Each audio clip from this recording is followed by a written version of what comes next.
Rejoice! Gran Turismo 6 is finally here to buy right now. And for a game with the pedigree of Gran Turismo, you're probably expecting a review, right?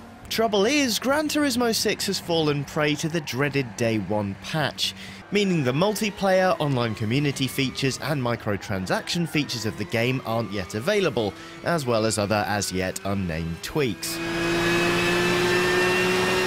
So while you'll have to wait until next week for GameSpot's full verdict on the game, we thought we'd give you a little taste of what to expect from Polyphony Digital's latest simulation. GT6 makes a highly polarizing first impression. If you're at all familiar with the series, you'll know that it can take far too long to get to race cars that aren't excruciatingly slow and dull. At first, it looks like GT6 has addressed those issues by dropping you into a sweet Renault Clio RS.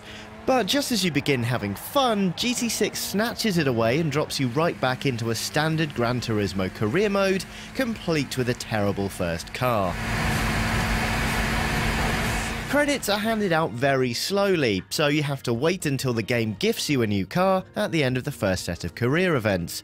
And when you are given the car, it's only a damn go-kart. This whole sequence leaves you crying out for better machinery and is only going to make newcomers to GT wonder what all the fuss is about, when other racing games put you behind the wheel of a kick-ass sports car within minutes.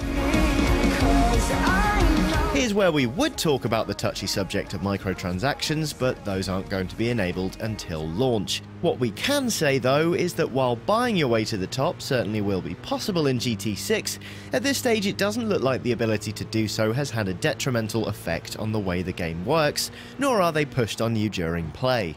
Once you're through the slog of the first 90 minutes, you can finally start to have fun with some fast cars and new circuits. Silverstone, Goodwood Hill Climb, Bathurst and Willow Springs are among the new real-world circuits, and there are a couple of returning fictional tracks from past Gran Turismo games that were absent from GT5.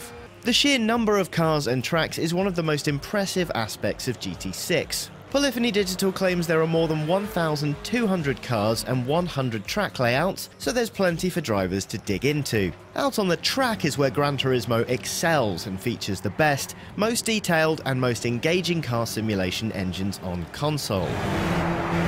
The suspension modelling is the most noticeable improvement, letting you feel the body of your car as you change direction and correct mistakes. However, while the driving is executed beautifully, there are other areas of the GT6 experience that are pretty ugly. The AI still shows little awareness of other drivers on the track, following strict racing lines, and some of the texture work is rough around the edges. Then there are the cars. For the most part, the car models are stunning inside and out, but the distinction between premium and standard models is still an issue, and which cars fall into which category isn't clear. You can spend credits on a cool-looking ride only to get it on the track and discover that it looks jagged and blurry beside the other pristine machines. Many of the cars still sound like lawnmowers as well, but the Day 1 patch is supposedly going to sort this out. Polyphony Digital seems to have carried on where it left off in Gran Turismo 5 and provided a sequel that's a natural progression of all things Gran Turismo, rather than a great reinvention of the franchise. That's not necessarily a bad thing, but there are parts of the game that are sorely in need of a makeover, things that a Day 1 patch is unlikely to solve. Look out for the full review of GT6 once we've spent some more time on the track and burnt some rubber online.